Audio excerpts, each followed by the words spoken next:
ایک بات بڑی ضروری ہے، وہ میں نے آپ سے ضرور کرنی ہے۔ ایک آیت ہے قرآن پاک کی سورت بقرہ پہلا سپارہ آیت نمبر 120۔ اللہ تعالیٰ نے ایک حد بیان کر دی، فرمایا وَلَن تَرْضَىٰ عَنْكَ الْيَهُودُ وَلَا النَّصَارَىٰ حَتَّىٰ تَتَّبِعَ مِلَّتَهُمْ۔ فرمایا یہ یہودی اور عیسائی تم سے ہرگز راضی نہیں ہوں گے۔ یہ قرآن ہے اور سادہ ترجمہ تفسیر کی بھی ضرورت نہیں۔ یہ معاہدے کر لیں، محبت کے وعدے کر لیں، یہ تم سے راضی نہیں ہوں گے۔ کب راضی ہوں گے؟ حتی تتبع ملتہم، یہاں تک کہ تم ان کے دین کی پیروی کرنے لگ جاؤ۔ میرا جب پہلی دفعہ پاسپورٹ بنا تو میں نے سارا پڑھا، کتابیں پڑھنے کا شوق تھا شروع سے۔ اس کے ہر صفحے پہ لکھا ہے کہ سوائے اسرائیل کے، یعنی آپ پوری دنیا میں یہ سبز ہلالی پاسپورٹ لے کے جا سکتے ہیں، خبردار اسرائیل آپ یہ پاسپورٹ لے کے نہیں جا سکتے۔ یعنی اتنی نفرت کسی ملک سے کہ اس پر لکھ کے چھاپ دیا ہر صفحے پر کہ یہ پاسپورٹ سوائے اسرائیل کے ہر ملک کے لیے کارآمد ہے۔ میرا سوال ہے عرب کے ان لیڈروں سے جنہوں نے اسرائیل کے ساتھ معاہدہ کیا، مجھے بتاؤ تمہیں فلسطین کی بیٹیاں بھول گئی نا ساری کی ساری؟ تمہیں وہ ماں بھول گئی نا جو مسجد اقصیٰ کے دروازے پہ کھڑی ہو کے چیخیں مارتی تھی اور کہتی تھی کوئی علی کو خبر کرو کہ میری بچیاں قید میں ہیں؟ وہ بھول گئی؟ تمہیں وہ بہن بھول گئی نا جس پر شراب کی بوتل انڈیڑتے تھے اسرائیل کے فوجی؟ وہ آپ کو ابھی بھی ویڈیو مل جائے گی، وہ انڈیلتے تھے شراب کی بوتل، اسے پکڑتے تھے، دست درازی کرتے تھے، اور وہ بیٹی کہتی تھی یا رحمت للعالم۔ بھول گیا تمہیں وہ سارا کچھ؟ تم نے ایک منٹ لگایا اور تم معاہدہ کس سے کروا رہے ہو؟ امریکہ کے صدر سے؟ اتنا ظلم کیا تم نے، اتنا قاتل کے ساتھ معاہدہ؟ کیا سمجھتے ہو فلسطین والوں کا کوئی والی وارث نہیں؟ سنو، میرے رسول کریم صلی اللہ علیہ وسلم نے فرمایا میرا کوئی مالدار امتی دنیا سے چلا جائے پیسے جائیدادیں چھوڑ کے، نبی پاک صلی اللہ علیہ وسلم نے فرمایا مسلمان ایک جسد واحد کی طرح، ایک جسم کی طرح، ایک حصہ تکلیف میں ہو تو دوسرا اس کی درد محسوس کرتا ہے۔ انسان کے وجود کے اندر سب سے قیمتی اس کا دماغ ہوتا ہے، اسی سے سوچتا ہے، اسی سے وہ عمل کرتا ہے، اسی سے منصوبہ بندی کرتا ہے، اسی سے وہ مومن ہوتا ہے، اسی سے معاذ اللہ کافر ہوتا ہے۔ اور وجود کے اندر جس کو درجے کے لحاظ سے بولنے میں بعض اوقات کم درجہ سمجھا جاتا ہے وہ پیر ہوتے ہیں۔ اور تو میری ٹھوکر کے بھی قابل نہیں، میں تجھے جوتے کی نوک پہ، پیر کی نوک پہ بھی نہیں سمجھتا۔ ہم یہ کہتے ہیں محاورتاً کہ تو پیروں کے قابل بھی نہیں، یعنی سب سے اعلیٰ درجہ دماغ کو دیا، دل کو دیا، اور سب سے ہلکا درجہ پاؤں کو دیا۔ لیکن مجھے بتلائیے گا اگر کبھی پاؤں کی سب سے چھوٹی انگلی چھنگلیا چیچی اس پہ اگر کبھی زخم لگ جائے تو جسم کا سب سے اعلیٰ حصہ دماغ ہے، دماغ نے کبھی یہ کہا ہے کہ چھوڑو یہ تو سب سے نچلا درجہ ہے، نہیں جانا ڈاکٹر کے پاس، اتنا ٹائم کہاں ہے، رہنے دو، چھوٹی سی تو انگلی ہے، خیر ہے؟ ایسا کبھی ہوا ہے؟ دماغ فوراً کہتا ہے کہ باقی کام بعد میں کریں گے، پہلے ڈاکٹر کا پتہ کرو، اس کو مرہم پٹی کراؤ، کیونکہ اسے پتہ ہے کہ اگر یہاں درد رہی تو باقی جسم میں بھی درد رہے گی۔ اور یہ بھی پتہ ہے دماغ کو کہ اگر میں نے یہاں علاج نہ کرایا انگلی کا تو کہیں پیر بھی سارا زخمی نہ ہو جائے، اور اگر پیر کا علاج نہ کرایا تو ٹانگیں اور باقی وجود تک بھی زخم نہ آ جائے۔ لہذا دماغ جلدی فیصلہ کرتا ہے، ٹیسٹ کرانے کا، چیک اپ کرانے کا، دوائی لینے کا، مرہم پٹی کا۔ اور میرے بھائی مسلمان ایک وجود کی طرح ہیں۔ یہ تو ہو سکتا ہے کچھ مسلمان ملک غریب ہوں اور کچھ کے پاس تیل کے کنویں ہوں، کچھ کے پاس سونے کے پہاڑ ہوں، یہ تو ہو سکتا ہے کہ بعض اوقات یہ وہ سمجھ لیں کہ ہم اعلیٰ درجے کے ہیں، لیکن یہ یاد رکھیں اگر ایک جسم کی طرح ہیں، سوچتے ہیں اور ہیں، کیونکہ نبی پاک نے فرمایا ہے، اگر اس طرح سوچتے ہیں تو پھر میرا خیال ہے کہ جس طرح تیل کے کنویں والے کو اپنی درد ہوتی ہے نا، سونے کے پہاڑوں والے ملک کو جس طرح اپنی درد ہوتی ہے نا، اس طرح اسے کسی کو بھیکارت کی نظر سے دیکھنا نہیں چاہیے، چونکہ جسد واحد ہے۔ اور جسد واحد میں اگر کوئی درجہ بڑا بھی رکھتا ہو کہ جناب ہمارے پاس ایک بڑی جگہ ہے، متبرک جگہ ہے، ہم بڑے ہیں، تو آپ بڑے ہیں، لیکن بڑا دماغ ہی یہ فیصلہ کرتا ہے کہ بھائی وہ چھوٹا سا پیر کا حصہ زخمی ہے، جلدی کرو علاج کراؤ، لیکن بڑے دماغ والا کہے کہ میرا گھر تو محفوظ ہے۔ معراج کی بات کرنے کا تو اب وقت آیا ہے، اس لیے کہ معراج کا سارا واقعہ تو مسجد اقصیٰ کے گرد گھومتا ہے۔ سبحان الذی اسریٰ بعبدہ لیلا من المسجد الحرام الی المسجد الاقصیٰ۔ حضور نے معراج کی رات مسجد اقصیٰ میں نماز پڑھائی تھی۔ اور ایک بار پھر سے طیبہ سے فلسطین میں آ، راستہ دیکھتی ہے پھر مسجد اقصیٰ تیرا۔ ایک بار حضور گئے تھے مکے سے مسجد اقصیٰ، اور پھر حضور فرماتے ہیں جب میں واپس گیا نا تو کفار نے جو کہ مسجد اقصیٰ دیکھی ہوئی تھی تو مجھ سے پوچھنا شروع کر دیا کہ مسجد اقصیٰ کی کھڑکیاں کتنی ہیں، دروازے کتنے ہیں، پلر کتنے ہیں۔ جب انہوں نے سوال جواب کیے تو حضور فرماتے ہیں کہ رب کریم نے مسجد اقصیٰ کو اٹھا کے میرے سامنے رکھ دیا۔ میں دیکھتا جاتا تھا، بتاتا جاتا تھا، کہہ لوں بات کر لوں۔ ایک دفعہ حضور مکے سے مسجد اقصیٰ آئے، اور ایک دفعہ مسجد اقصیٰ میرے نبی کی زیارت کے لیے مکے گئی، حضور کی زیارت کے لیے مکہ شریف گئی۔ او میرے نبی تو صرف کسی چیز کی طرف ایک دفعہ دیکھ لیں تو وہ رحمت کے پھول کھلتے ہیں۔ مسجد اقصیٰ کی طرف منہ کر کے 17 مہینے میرے نبی نے نماز پڑھی ہے۔ مسلمانوں پتہ ہی کوئی نہیں، ہماری خبریں ہی اور ہیں، ہمارا درد ہی اور ہے، ہمیں پتہ ہی نہیں بم کہاں برس رہے ہیں، ہمیں یہ خبر ہی نہیں۔ اور میں اس دور میں تقریریں کر رہا ہوں جہاں سوتوں کو جگانا نہیں پڑتا، جاگتوں کو جگانا پڑتا ہے۔ سیانے لوگوں کو سمجھانا ہمارے ذمہ لگ گیا، کیا کریں؟ اس قوم کو سکھانا پڑتا ہے جسے پتہ سارا ہے، لیکن جان بوجھ کے آنکھیں ہماری بند ہیں۔ یہ مولوی کو بات کرتا تو لوگ کہتے دیکھو مولوی گالی دیتا ہے، لیکن اگر قائد اعظم محمد علی جناح کہے کہ اسرائیل امریکہ کی ناجائز اولاد ہے تو پھر تو تمہیں ہضم کر لینا چاہیے نا، پھر تو لبرل کو بھی ہضم ہونا چاہیے نا کہ قائد اعظم نے کہا ہے، اور اس ناجائز بچے کو تم نے اتنی طاقتیں دے دی کہ وہ مسلمانوں کے قبلہ اول میں نماز پڑھنے والوں کو بھی نہ بخشے۔ کہاں گئی تمہاری وہ انسانی حقوق کی بڑی بڑی تنظیمیں، کدھر گئی؟ اور میرا پاکستانی میڈیا سے بھی سوال ہے، چند دن پہلے سیالکوٹ میں ایک واقعہ ہوا، ناانصافی ہو گئی جی، ناانصافی ہو گئی جی ایک بی بی کے ساتھ۔ ہر بندے نے شور مچایا، بڑے بڑے طوفان اٹھتے ہیں، کیوں ہوا جی کیوں ہوا؟ تو مسجد اقصیٰ کی توہین ہو گئی تو پھر طوفان کیوں نہیں اٹھا؟ ٹاک شو کیوں نہیں ہوئے؟ بحثیں کیوں نہیں ہوئی؟ میں اس موم بتی مافیا کا کیا کروں؟ ان لبرل لوگوں کا کیا کروں؟ ان کے سپورٹروں ووٹروں کا کیا کروں؟ ان سیاسی جماعتوں کے کارکنوں کو کیا نام دوں کہ جو ان فضول بحثوں میں تو وقت ضائع کرتے ہیں، اور وہ مسجد اقصیٰ جس کے بارے میں میرے نبی پاک صلی اللہ علیہ وسلم سے ایک صحابیہ نے پوچھا تھا، یا رسول اللہ مسجد اقصیٰ میں نماز پڑھنا کتنا کو بہتر ہے باقی نمازوں کے مقابلے میں؟ تو حضور نے فرمایا 1000 گنا بہتر ہے۔ بی بی عرض کرنے لگی سونیا میں جا تو نہیں سکتی، دل بڑا کرتا ہے۔ تو حضور نے فرمایا جا نہیں سکتی تو وہاں تیل ہی بھجوا دے، جس میں حاضری لگوانے کی حضور بات کریں جس مسجد میں۔ اور نبی پاک علیہ السلام نے فرمایا خاص کر کے سفر کرنا ہوا تو 3 مسجدوں کے لیے کرنا، ایک مسجد حرام بیت اللہ کے لیے، ایک مسجد نبوی کے لیے، اور تیسرا مسجد اقصیٰ کے لیے۔ بیت المقدس مسجد اقصیٰ معمولی جگہ نہیں، حضور نے فرمایا 3 سفر کرو تو سمجھنا ہم عبادت کر رہے ہیں۔ کون کون سے؟ فرمایا اگر بیت اللہ جاؤ تو عبادت سمجھ کے جانا، مسجد نبوی کی طرف جاؤ تو عبادت ہے، اور مسجد اقصیٰ کی طرف جاؤ تو یہ بھی عبادت ہے۔ اور فرمایا مسجد اقصیٰ میں جس نے ایک نماز پڑھی اسے 25,000 نمازوں کا ثواب ملے گا۔ اور میرے رسول پاک نے یہ وہ مسجد ہے جس کے ساتھ معراج شریف جڑا ہوا ہے۔ قرآن پاک نے کہا کہ اس مسجد میں سبحان اللہ اسریٰ بعبدہ لیلا من المسجد الحرام الی المسجد الاقصیٰ۔ مسلمانوں قرآن کہتا ہے کہ تمہارے معراج کی شان رسول پاک کی مسجد اقصیٰ سے جڑی ہے۔ جس محبوب کو رب معراج کرائے تو مسجد اقصیٰ میں لا کے کرائے۔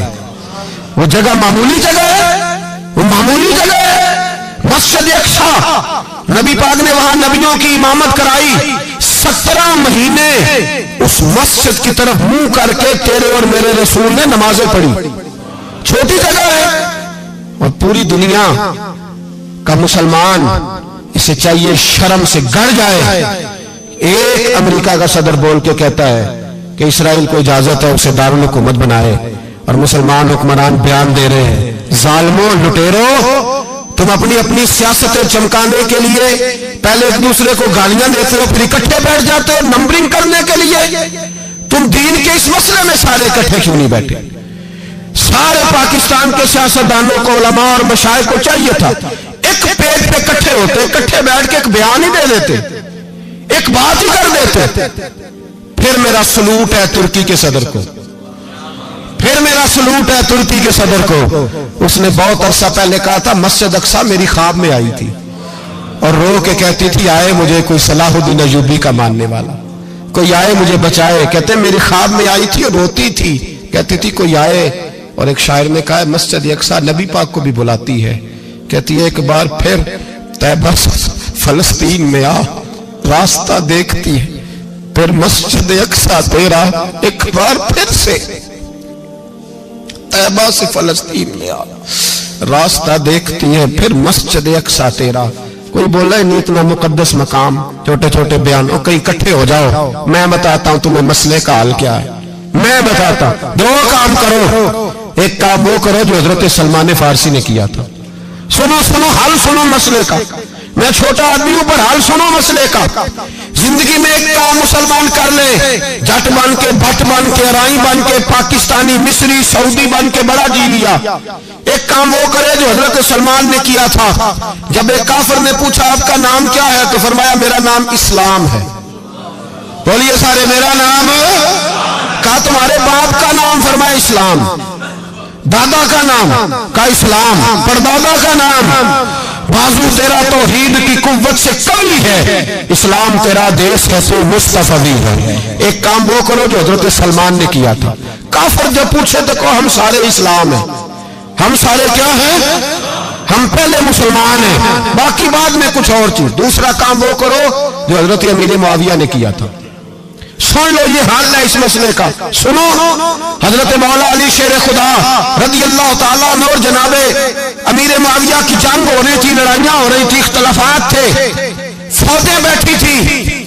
حضرت مولا علی اور جناب امیر معاویہ کی جنگ ہو رہی تھی تو روم کے بادشاہ نے، عیسائی بادشاہ نے حضرت علی کو خط لکھا کہ میں تیرے اوپر حملہ کرنے والا ہوں.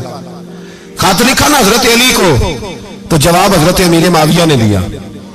چاہیے تھا نا مولا علی جواب دیتے. حضرت امیر معاویہ بولے اور بول کے کہنے لگے اور روم کے کتے، ہم گھر میں جتنا مرضی لڑے، یہ نہ سمجھنا تو علی پہ حملہ کرے گا تو میں تماشا دیکھوں گا. فرمایا تو علی پہ حملہ کر تو صحیح. علی سپہ سالار ہوگا اور امیر معاویہ اس کا سپاہی ہوگا.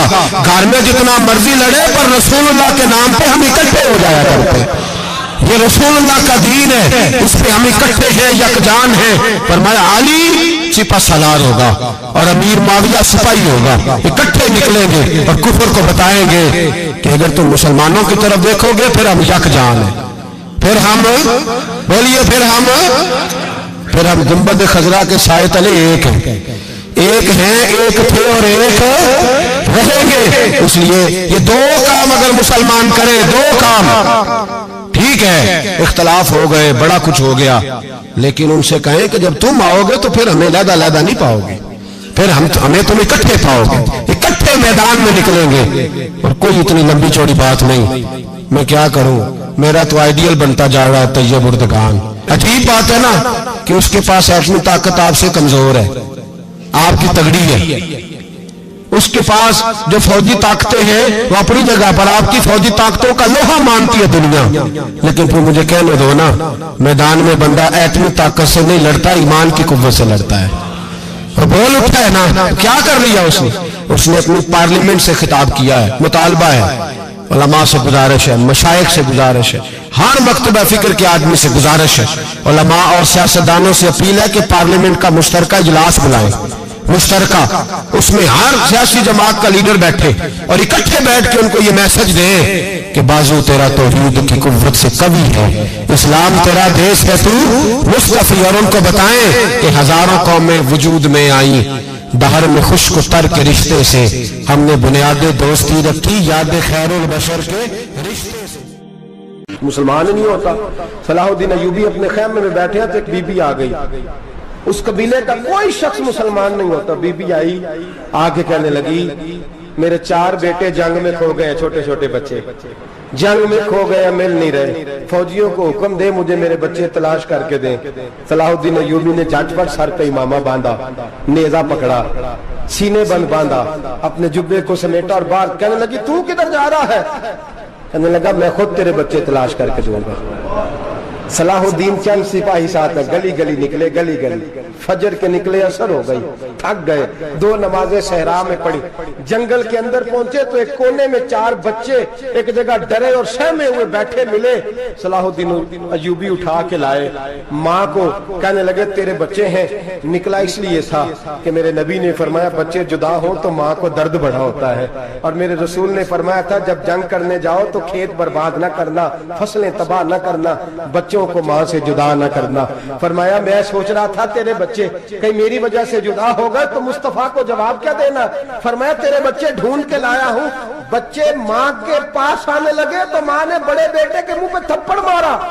کہتا ہے اماں کیا ہوا؟ کہنے لگے تو نے سنا نہیں کہ دشمن کے بچوں کی اتنی حفاظت کرتا ہے، میرے پاس نہ جا، اس کے قدموں میں بیٹھ جا۔ جس نبی کے غلام اتنے سچے ہیں وہ نبی کتنا سچا ہوگا۔ بنو قریظہ اور بنو نذیر 2 محلے تھے یہودیوں کے۔ یہودیوں نے بڑی عہد شکنی کی تو نبی پاک صلی اللہ علیہ وسلم نے ان کو بے دخل کر دیا، مدینے سے نکال دیا، مدینہ منورہ سے۔ یہودی نکل گئے مدینہ طیبہ سے، تو جب وہ نکل کے جا رہے تھے تو ان کے مکان، ان کے باغ، ان کی جائیدادیں بچ گئیں۔ نبی پاک علیہ السلام نے انصار مدینہ کو پہلے بلایا۔ جاگ رہے ہیں نا آپ لوگ؟ پیسے آتے کسی کو برے لگتے ہیں؟ اب تو یہ بھی حلال حرام کی تمیز بھی اٹھتی جا رہی ہے۔ جائیداد، باغ، مال، علاقہ خالی ہوا ہے، وہ چلے گئے اور لوگ تو ڈھونڈتے پھرتے ہیں۔ اللہ خیر فرمائے، شاملہ ہر جگہ ملتی نہیں اب شہروں میں، وہ کس کس نے نام کرا لیا، کدھر گئی ہے کوئی خبر ہی نہیں، خالی جگہ پڑی ہے۔ میرے نبی پاک علیہ السلام نے پہلے انصار مدینہ کو بلایا۔ حضور نے فرمایا انصاریوں، بہت بڑی جائیدادیں یہودیوں کی، بنو نذیر اور بنو قریظہ محلے خالی ہو گئے، میرا دل کرتا ہے وہ تمہیں دے دوں، اس لیے کہ تم نے اپنے مہاجر بھائیوں کے ساتھ بڑا تعاون کیا، جائیدادیں تم نے دے دی ہیں، مکانات دے دیے ہیں، بڑا کچھ تم نے دیا ہے، میرا دل کرتا ہے وہ تمہارے نام کر دوں۔ تو انصار مدینہ کیا کہنے لگے یا رسول اللہ، دے تو ہم نے دیا ہے پر وہ بیچارے جھچکتے ہی رہتے ہیں، وہ جھچکتے ہی رہتے ہیں، کھول کے ہماری چیزیں استعمال نہیں کرتے۔ تو حضور ہم تو پہلے ہی انصار ہیں، ہمارے پاس بڑا کچھ ہے، آپ مہربانی فرمائیں وہ سارا کچھ مہاجروں کو دے دے، مہاجرین کو ہمیں نہیں چاہیے۔ اب چلے گئے بات کر کے، میرے حبیب پاک نے مہاجروں کو بلا لیا، فرمایا بنو نذیر اور بنو قریظہ قبیلے کی جائیدادیں آئی ہیں، تمہارے پاس بظاہر جو چیزیں ہیں بھی وہ بھی انصار مدینہ کی ہیں، تو میرا یہ خیال ہے کہ وہ سارا کچھ تمہیں دے دیا جائے۔ ابو بکر صدیق رضی اللہ تعالیٰ عنہ کہنے لگے یا رسول اللہ صلی اللہ علیہ وسلم، ہمارے انصار بھائیوں نے ہمارے لیے دل تک کھول دیے ہیں، حضور انہوں نے ہر چیز بانٹ کے ہمارے سامنے رکھ دی ہے، ہم اتنے خرد غرض ہیں کہ سارا کچھ لپیٹ جائیں۔ کہا حضور ہمارے پاس جو مکان ہے وہ ہے، ہم کاروبار کر رہے ہیں، تجارتیں کر رہے ہیں، مزدوریاں کر رہے ہیں، ہم انشاءاللہ اور بنا دیں گے، آپ یہ ہماری طرف سے ہمارے انصار بھائیوں کو گفٹ کر دیں، آپ انہیں دے دیں۔ میرے حبیب کی آنکھوں میں آنسو آ گئے، میرے نبی پاک علیہ السلام رو پڑے، یا رسول اللہ آپ کیوں روتے ہیں؟ فرمایا تمہارا یہ بھائی چارہ قائم رہا تو اللہ اسلام کو بڑی قوتیں عطا فرمائے گا، اللہ طاقتیں دے گا اسلام کو، اگر تمہارا یہ رنگ قائم رہا، یہ انداز، میرے غلاموں تمہارے یہ طور طریقے، ایک بھائی کہتا ہے دوسرے کو، دوسرا کہتا ہے تیسرے کو۔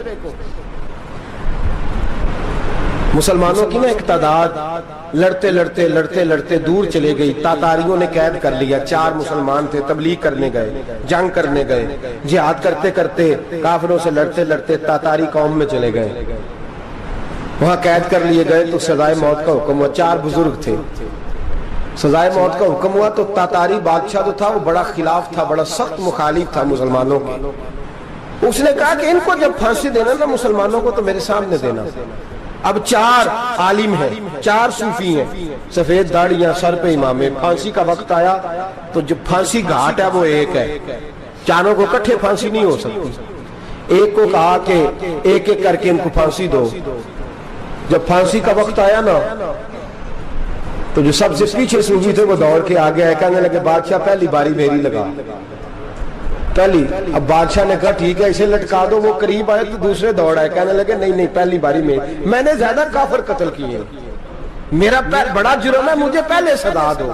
ان کو پھانسی دینے لگے تو تیسرے آ گئے, کہنے لگے نہیں یہ تو میرا قتل کرتا تھا, رستے میں بتایا کرتا تھا, ڈھونڈ کے میں بتلاتا تھا کہ یہاں زیادہ تعداد ہے, مجھے پہلے پھانسی دو.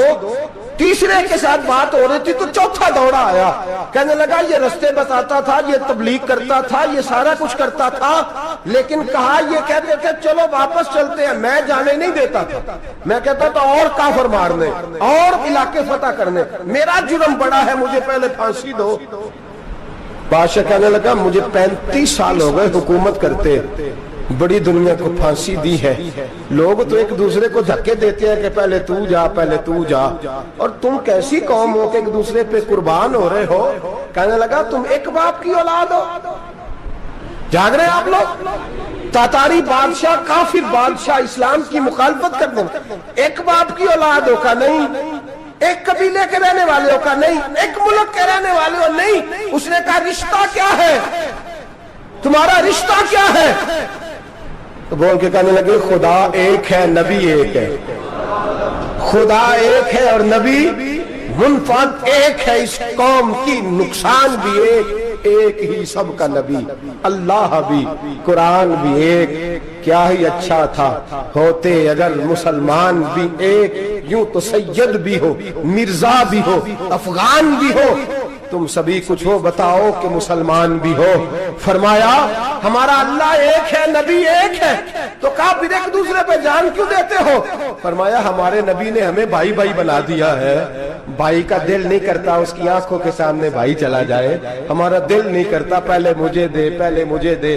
بادشاہ کہنے لگا تمہارا جذبہ مجھے متاثر کر گیا, جاؤ میں تم چاروں کو آزاد کرتا ہوں, تمہیں آزاد کرتا ہوں. میرے دوستو یہ رنگ تھا, دیکھیں نا, یہ اس دھرتی نے نظام دیکھا ہے نا, اس فلک نے پہلی بار دیکھا, اس زمین نے پہلی بار, اور میرے حضرت صاحب فرمایا کرتے تھے زمین تڑپ کے روئی, اس نے پہلی دفعہ دیکھا.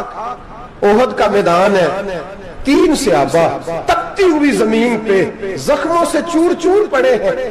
حضرت انس بن نضر رضی اللہ تعالیٰ عنہ پانی کا پیالہ لے کے پہنچے, ایک زخمی سے کہا تجھے پانی پلانا ہے, تو کہنے لگا میرے زخم تھوڑے ہیں, وہ جو ساتھ پڑا اس کے زخم گہرے ہیں, پہلے اسے پانی پلا دے, جا اسے دے دے. اس کے پاس پہنچے تو وہ کہنے لگا وہ مجھ سے پہلے گرا تھا, اس کا زخم زیادہ گہرا ہے, اسے پانی پلا. تیسرے کے پاس گئے تو کہنے لگا چوتھا تڑپ زیادہ رہا ہے, اس کی عمر زیادہ ہے, میں تو جوان ہوں برداشت کر لوں, بڑھاپے کی وجہ سے نڈھال ہو گیا, پہلے اسے پانی پلا. چوتھا کہنے لگا 5ویں کے پاس جا, 5واں کہنے لگا 6ٹھے کے پاس جا. حضرت انس بن نضر کہتے میں رو پڑا, میں نے کہا محمد کے غلاموں, رسول نے تمہیں کیسا جذبہ دے دیا ہے, زبانیں پیاس سے باہر ہے لیکن تمہاری اخوت مرتے دم تک قائم ہے. کہتے میں 7ویں کے پاس گیا تو کہنے لگا اگر 6 قربانی دے سکتے ہیں تو مجھے خود غرض نہ سمجھ, میں نے نہیں پانی پینا, جا پہلے کے پاس لے جا. کہتے میں پہلے کے پاس آیا تو روح پرواز کر گئی, دوسرے کے پاس آیا تو روح پرواز کر گئی, میں 7ویں تک آیا تو انتقال کر گئے. کہتے ہیں پانی کا پیالہ میں نے اٹھایا اور میں نے زمین پہ رکھا تو میں نے کہا پانی گوا رہنا, محمد کے غلام مر تو جاتے ہیں پر ایک دوسرے کا خیال بڑا رکھا کرتے ہیں, گوا رہنا یہ مر جایا کرتے لیکن ایک دوسرے کا درد. میرے دوستو لٹا ہوا برما, روتے ہوئے مسلمان, سسکیاں اور آہیں لیتی ہوئی مائیں پوچھتی ہیں اے خاصا اے خاصان رسول, وقت دعا ہے, امت پہ تیری آ کے عجب وقت پڑا ہے. وہ دین جو بڑی شان سے نکلا تھا وطن سے, پردیس میں وہ دین آج غریب الغربا ہے. فریاد ہے اے کشتی امت کے نگہباں, بیڑا یہ تباہی کے قریب آن لگا ہے. اور کیا خوبصورت جملے کہے تھے کہ نبی پاک صلی اللہ علیہ وسلم نے, حضور نے فرمایا تھا میرا مومن ایک جان کی طرح ہوتا ہے, ایک جان کی طرح ہوتا ہے, ایک کو تکلیف ہو جسم کے ایک حصے کو سارا حصہ پریشان ہوتا ہے. فرمایا یہ ایک مکان کی طرح ہے, ایک اینٹ دوسری اینٹ کو مضبوط کرتی ہے. فرمایا یہ مضبوط لوگ ہیں, یہ مضبوط لوگ. حضرت عمر فاروق کا زمانہ ہے, ایک آدمی نے سیری بھیج دی ایک گھر میں بطور تحفہ, قحط کا زمانہ تھا, گوشت ملتا نہیں تھا, جانور. ایک آدمی نے سیری بھیج دی ایک آدمی کے گھر میں. اس نے کیا کیا, اس نے اپنی بیوی سے کہا ہماری تو خیر ہے, ساتھ والا پڑوسی زیادہ غریب ہے, ادھر نہ بھیج دے. یہاں گندم امیر شہر کی ہوتی رہی خراب اور بچی کسی فقیر کی فاقوں سے مر گئی. کہا ساتھ والے پڑوسی کے گھر سے میں کئی دنوں سے بھوک کی آوازیں وہاں بھیج دے. اس کے گھر گئی تو اس کی بیوی شوہر کو مشورہ دیتی ہے, کہتی ہے میرے بچے تو دلیر ہے, ساتھ والے کے چھوٹے ہیں, وہ گزارا نہیں, ادھر نہ بھیج دیں. ادھر گئی. ایک روایت ہے 7 گھر, ایک روایت ہے 21 گھر. 21 گھروں میں گھومتی ہوئی وہ شریف پھر پہلے کے گھر میں آ گئی. اور پہلا صحابی کہنے لگا صرف تو نے محمد کا کلمہ نہیں پڑھا, باقی 20 نے بھی پڑھا ہوا ہے. صرف تو نے ہی رسول اللہ سے یہ درس نہیں لیا, باقیوں نے بھی لیا ہے. اور صرف تیرے اندر ہی جذبہ اظہار نہیں, تو ہی صرف مسلمانوں سے پیار نہیں کرتی, سارے ہی پیار کرتے ہیں. وہ شریف پھر آ گئی. اب کیا کرنا ہے, اب کیا کرنا ہے؟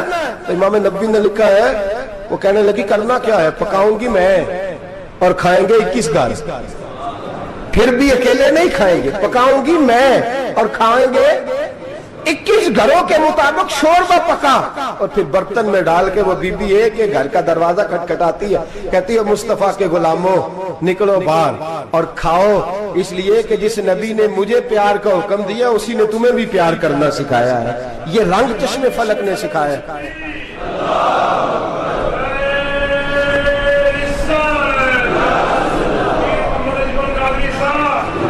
آپ کی بڑی مہربانی. زندہ باد وہی ہے جس کو اللہ رسول زندہ باد فرمائے, بڑی مہربانی, اللہ جزا دے. عرض یہ کرنے جا رہا تھا کہ رسول کریم صلی اللہ علیہ وسلم نے یہ پیغام دیا امت کو. فرمایا دیکھیں نا کتنے بڑے لفظ ہیں.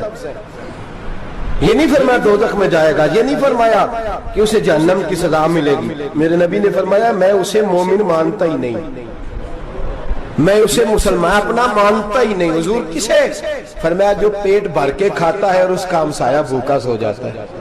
میں مومن ہی نہیں مانتا. سزا تو تب ملے گی نا کہ جب میں کسی سزا کا اعلان کروں. میں مانتا ہی نہیں, وہ میرا ہے ہی نہیں. خود پیٹ بھر کے کھا رہا ہے, ہمسایہ اس کا بھوکا, میں نہیں مانتا. انما المؤمنون اخوہ, مومن بھائی بھائی, میں مانتا ہی نہیں اسے. اور میرے حبیب پاک اتنے بڑے لفظ حدیث میں اور کہیں نہیں ملیں گے آپ کو, اتنے بڑے جملے کہیں نہیں ملیں گے. میرے نبی پاک نے فرمایا اللہ کہے گا قیامت کے دن, کون؟ اتنے بڑے لفظ حدیثوں میں ملتے نہیں جتنے یہ ہیں. حضور نے فرمایا رب فرمائے گا بندے سے کہ میں تیرے پڑوس میں بھوکا تھا, تو نے مجھے روٹی کیوں نہیں کھلائی؟ کون کہہ رہا ہے؟ اللہ کہہ, میں بھوکا تھا تو نے روٹی نہیں دی, میں ننگا تھا تو نے کپڑا نہیں دیا, میں پیاسا تھا تو نے پانی نہیں پلایا, میں بیمار تھا تو تیمارداری.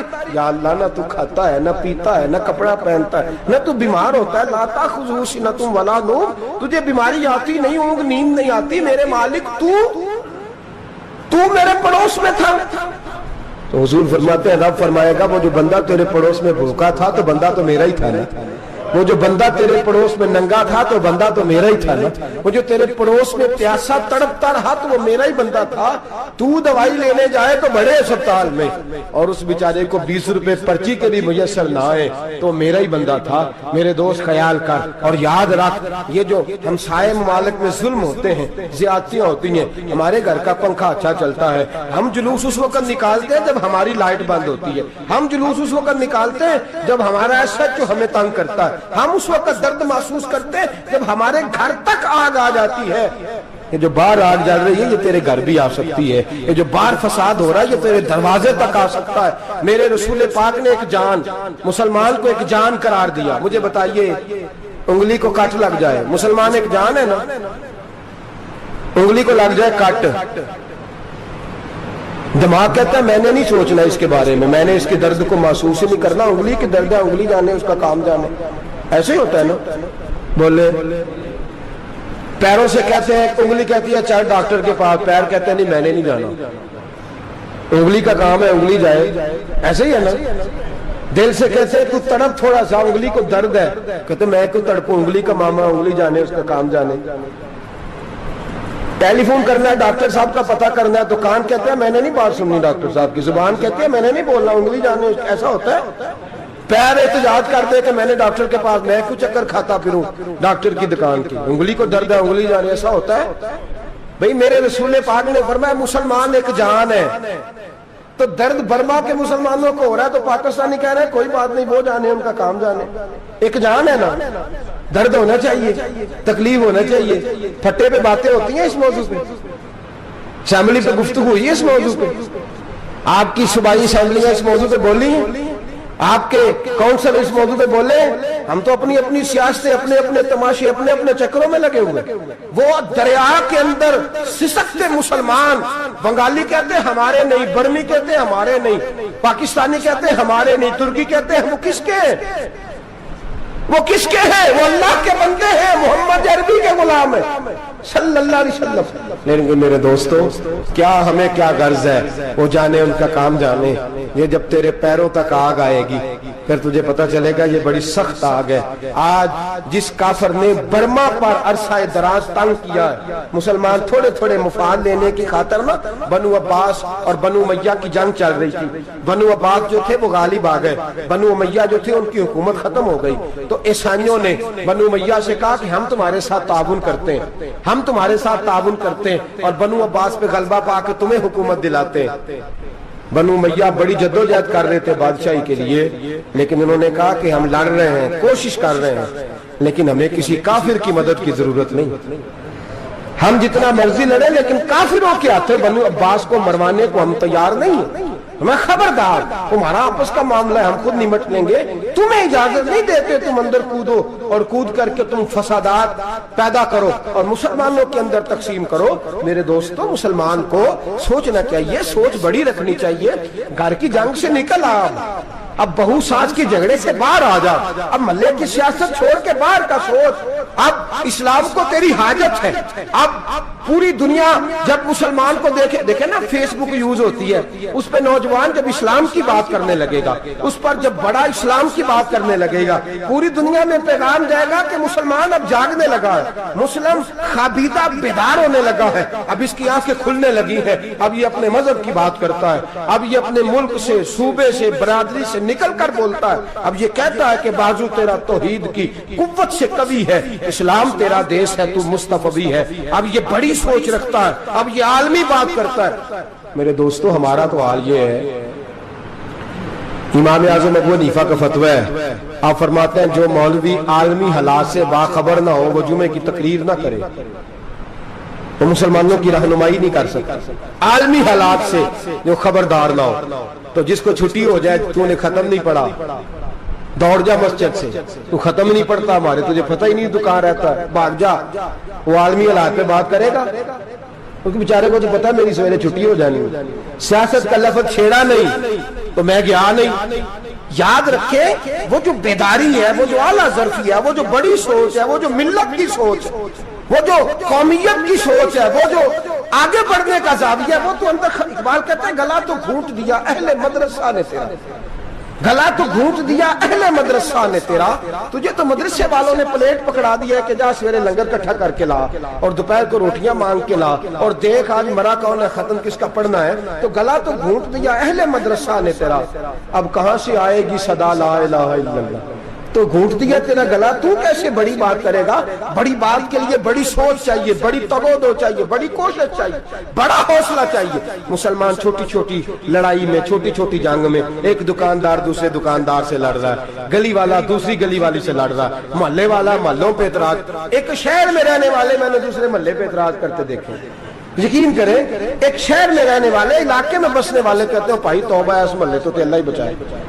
لا حول ولا قوت. وہ جو تقسیم در تقسیم کی سوچ ہے، اس نے چھوٹے چھوٹے ٹکڑوں میں مسلمانوں کو بانٹ دیا ہے. چھوٹی چھوٹی تقسیم ہے، چھوٹا چھوٹا ہمارا مزاج ہے، چھوٹی سوچ ہے. بڑی سوچ کی بات سنیے. صلاح الدین ایوبی، جاگ رہے ہیں نا آپ لوگ؟ تو آخر حضرت صاحب ایڈی وڈی گل چھیڑ چھڑی ہے، یہ مطلب ہی کون نہیں، کنے برما جانا ہے تو کنے مدد کرنی ہے. میں تو بڑی فریضہ سر انجام دے رہا ہوں. میرے نبی نے فرمایا برائی کو یا ہاتھ سے بدل، ہاتھ سے نہیں بدل سکتا تو زبان سے تو بولنا. تو میں معذور ہوں، کمزور آدمی ہوں، ہاتھ سے بدلنے کی طاقت نہیں رکھتا، تو دوسرے درجے پہ تو مجھے عمل کرنے دو نا. اثر کرے نہ کرے سن تو لے میری فریاد، نہیں ہے داد کا طالب یہ بندہ آزاد. رونے تو دو، تڑپنے تو دو، آہیں تو بہانے دو، سسکیاں تو لینے دو، مار کھائیے تو تڑپنے تو دو. وہ قرآن پاک برما میں پابندی لگی ہے تو میں یہاں سوچنے لگا ہوں کہ وہاں تو پابندی لگی ہے، یہاں پہلے ہی لوگ کوئی نہیں پڑھتی. معاذ اللہ تعالیٰ حالات دن پہ دن مسلمانوں کے لیے ایک ایک کر کے. افغانستان میں جو آگ لگی تھی، پھر وہ عراق میں بھی لگی، پھر وہ لیبیا میں بھی لگی، پھر وہ مصر میں بھی لگی، پھر وہ یمن میں بھی لگی.